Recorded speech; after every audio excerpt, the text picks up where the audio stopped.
चले आइए सिवान शहर स्थित डीएवी कॉलेज मोड़ के निकट महाकाल कंप्यूटर्स में नामांकन प्रक्रिया जारी है। अधिक जानकारी के लिए कॉल करें 70094975 सिवान से इस वक्त की बड़ी खबर आ रही है, जहां सिवान भाजपा के पूर्व सांसद ओम प्रकाश यादव के घर पर हमला करने की कोशिश की गई है। तेजाब लेकर कुछ अपराधी, कुछ असामाजिक तत्व इनके घर पर चढ़ने की कोशिश कर रहे थे। तभी इनकी पत्नी ने उन्हें देखा और जब हल्ला किया तब वे अपराधी भागे। हमारे साथ सिवान सांसद ओम प्रकाश यादव जी हैं, हम उनसे डायरेक्ट बात करते हैं। सर, पूरा मामला क्या है? देखिए, देश के गृह राज्य मंत्री माननीय नित्यानंद राय जी का कार्यक्रम था मेरे पैतृक आवास लहेजी में। हम 2-3 दिन से उस कार्यक्रम की सफलता के लिए गांव पर थे और हमारी पत्नी और मेरी पतोहू यहाँ मालवीय नगर स्थित सीमान में घर पर थी।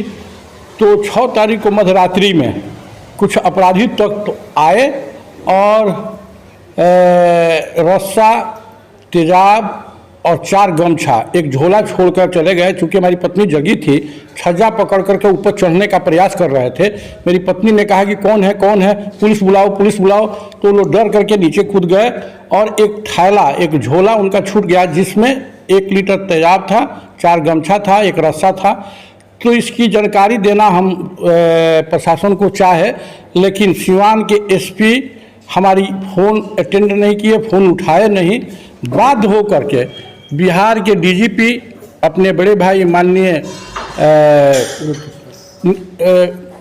गुप्तेश्वर पांडे जी को हम लोगों ने फ़ोन किया और उनसे मिलने का समय मांगे। कल 4 बजे, रविवार होने के बाद भी उन्होंने फ़ोन उठाने का काम किया, हमारी बात सुनने का काम किया और स्वयं अपने कक्ष में बुला करके हमारी फरियाद सुना।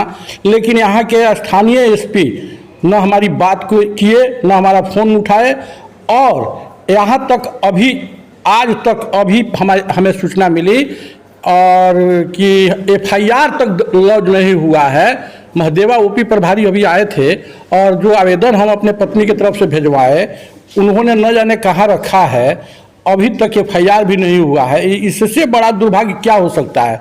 हम जिला प्रशासन को बता देना चाहते हैं कि हम संघर्ष के आदमी हैं। अगर हमारे आदमियों पर, हमारे समर्थकों पर, हमारे शुभचिंतकों पर अगर किसी तरह की अप्रिय घटना घटती है उनके साथ, तो इसका पूरा का पूरा जवाबदेही जिला प्रशासन को होगी। क्या लगता है किसके द्वारा ये साजिश करवाई जा सकती है हमले की? देखिए, राजनीतिक प्रतिद्वंदिता की वजह से साजिश हो सकता है और हम जब नहीं देखे हैं तो हम किसको कहें, लेकिन पुलिस को इसकी संज्ञान लेनी चाहिए, निष्पक्ष जांच करनी चाहिए। इस घटना में जो लोग संलिप्त हैं उनकी गिरफ्तारी सुनिश्चित करना चाहिए, उनसे पूछताछ करनी चाहिए कि उनकी मंशा क्या थी। कितने बार आपने एसपी को फ़ोन किया? क्या एसपी का बैक कॉल भी नहीं आया? आज तक लगातार फ़ोन किए, लेकिन उन्होंने हमारा फ़ोन उठाए नहीं और न फ़ोन का जवाब दिए। हम लोगों के पास किसी का मिस कॉल आता है तो हम लोग और बाथरूम में रहते हैं, बाहर निकलते हैं तो हम फ़ोन करते हैं कि भैया आप कौन बोल रहे हैं, आपका मिस कॉल आया था। एसपी साहब को भी मिस कॉल तो गया होगा उनके मोबाइल पर, उनको फ़ोन करना चाहिए था। लेकिन आज 3 दिन 4 दिन बीतने के बाद भी उन्होंने मेरा कोई रिस्पॉन्स नहीं लिया। हार पाँच करके डीजीपी साहब को इसकी सूचना देनी चाहिए, हमने देना उचित समझा और हम शुक्रगुजार हैं बिहार सरकार के अपने आदरणीय उप मुख्यमंत्री जी का कि उन्होंने मेरे फ़ोन से इस सारी घटना की जानकारी ली और उन्होंने कहा कि हम एसपी से बात करते हैं। तो आखिर आपराधिक घटनाएं जो बढ़ रही है हमारे मोहल्ले में, मेरे घर के जस्ट नीचे हमारे एक समर्थक हैं धर्मेंद्र यादव, अपनी मोटरसाइकिल लगाकर मेरे पतोहू के दावा देने के लिए ऊपर गए और नीचे आए तो मोटरसाइकिल गायब। बगल के एक मास्टर साहब हैं, हमारे पड़ोसी हैं, उनका भी मोटरसाइकिल चोरी हो गया है, अभी तक एफआईआर नहीं हुआ। और आप प्रयागनगर में, मालवीय नगर में आप पूछेंगे तो हमको लग रहा है कि 2 दर्जन से अधिक घर है जिनके घर में दिन में चोरी हुआ है, रात में चोरी हुआ है। आपराधिक घटनाएं बढ़ी है। प्रशासन को सचेत होना चाहिए और इसका संज्ञान लेना चाहिए। सुशासन की सरकार में अपराध का ग्राफ बढ़ रहा है, प्रशासन फेल है। निश्चित रूप से हमारे सिवान के प्रशासन फेल है और अपराधियों पर जिस तरह रत्न संजय साहब जब यहाँ के एसपी हुआ करते थे शिकंजा कसने का काम किए और एसडीपीओ थे सुधीर बाबू, उनकी याद आ रही है। उन लोगों ने अथक प्रयास करके विषम परिस्थिति में सिवान को उबारने का काम किया है। आज थोड़ा सा प्रशासन सचेत हो जाए तो अपराधी फिर की तरह या तो भागे फिर रहे हैं, फिरेंगे और नहीं तो जेल जाएंगे।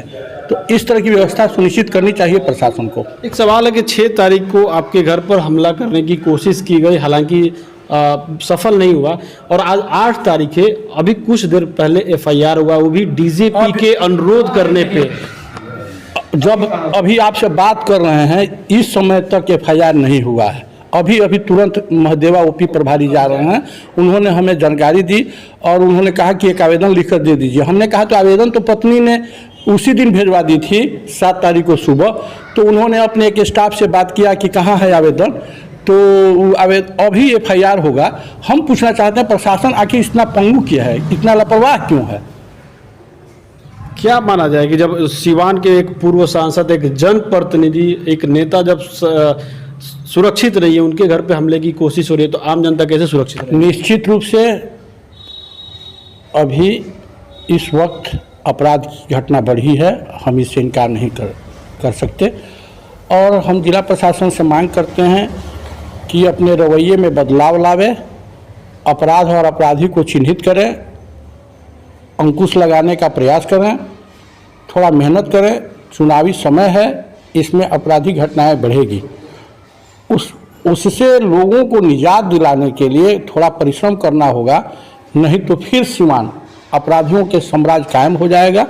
और जो हालात पहले हुआ करता था, प्रशासन के लोगों को यहाँ दौड़ा करके गोली मारी जाती थी। आपने देखा होगा दरबार सिनेमा के सामने पुलिस मेंस के अध्यक्ष अर्जुन सिंह के साथ क्या हालात हुए।